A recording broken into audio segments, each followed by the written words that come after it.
प्यारे विद्यार्थियों, आज हम अपनी ई पाठ्य पुस्तक पाठ 2 पिंजरे का शेर पढ़ने जा रहे हैं, जिसका पेज नंबर 5 है और ये 8वीं हिंदी की द्वितीय भाषा का पाठ्यक्रम है। इस पाठ में एक किशोर बालक की बुद्धिमत्ता और चतुराई को दर्शाया गया है कि वो किस तरह बिना हाथ लगाए राजा महापद्म नंद के दांतों के बने शेर को पिंजरे से बाहर निकालता है।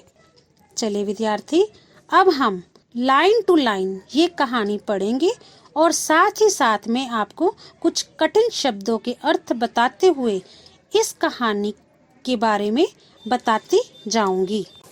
पुराने समय की बात है, तब भारत अनेक राज्यों में बंटा हुआ था। इन्हीं राज्यों में सबसे शक्तिशाली मगध राज्य समझा जाता था। वहाँ के राजा का नाम महापद्म नंद था।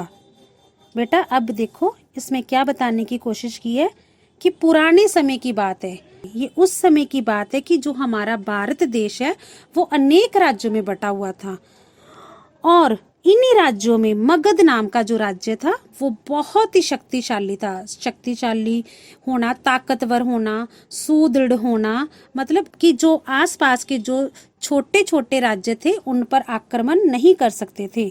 और वहाँ के राजा का क्या नाम था? महापद्म नंद। एक दिन राजसभा लगी हुई थी। वातावरण विचित्र था। एक दिन राजसभा लगी हुई थी। बेटा, आप लोगों को पता है राजसभा क्या होती है?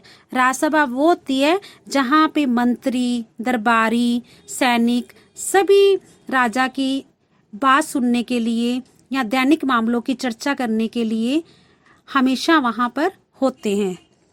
वातावरण विचित्र था। वातावरण क्या था? बहुत ही विचित्र था, अलग था। एक और कुछ व्यक्ति अलग खड़े थे। वे रोम देश के दूत थे।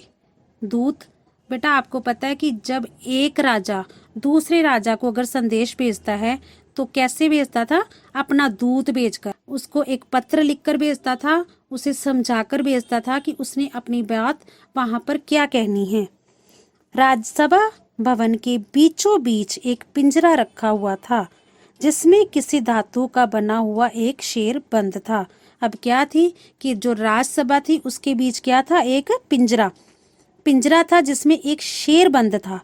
राजसभा में बैठे सभी लोग पिंजरे की ओर देख रहे थे और सभी जो लोग थे, कौन से जो लोग थे? दरबारी, मंत्री, सैनिक, वो सब क्या कर रहे थे? उस पिंजरे को देख रहे थे। बेटा देखो, वो जो शेर था जो पिंजरे में बंद था वो असली नहीं था, वो नकली था। थोड़ी देर बाद सम्राट महापद्म नंद राजसभा में पधारे। क्या हुआ? अब राजा जो है वो महापद्म नंद अपनी राजसभा में पधारे। कौन सी राजसभा में? वही राजसभा में जहां पर मंत्री और दरबारी बैठे हुए थे। उनके आते ही सारी सभा में चुप्पी छा गई। चुप्पी क्या होता है? शांति। महामंत्री शकटार का संकेत पाकर विदेशी दूत ने आगे बढ़कर अपने राजा की ओर से लाए बहुमूल्य उपहार सम्राट को भेंट किए। महामंत्री ने क्या किया? महामंत्री शकटार का जो इशारा पाकर, संकेत होता है इशारा पाकर, विदेशी दूत, कौन से विदेशी दूत बेटा? हमने ऊपर अभी पढ़ा सेकंड पैरे में कि रोम के दूत, रोम देश के दूत ने आगे बढ़कर राजा की ओर अपने बहुमूल्य उपहार, भेंट, तोहफे, वो क्या थे? सम्राट राजा को भेंट किए। राजदूत ने कहा, महाराज, हमारे सम्राट ने एक और भी उपहार आपके लिए भेजा है। उसने लोहे की पिंजरे की ओर संकेत करते हुए कहा, वह है शेर।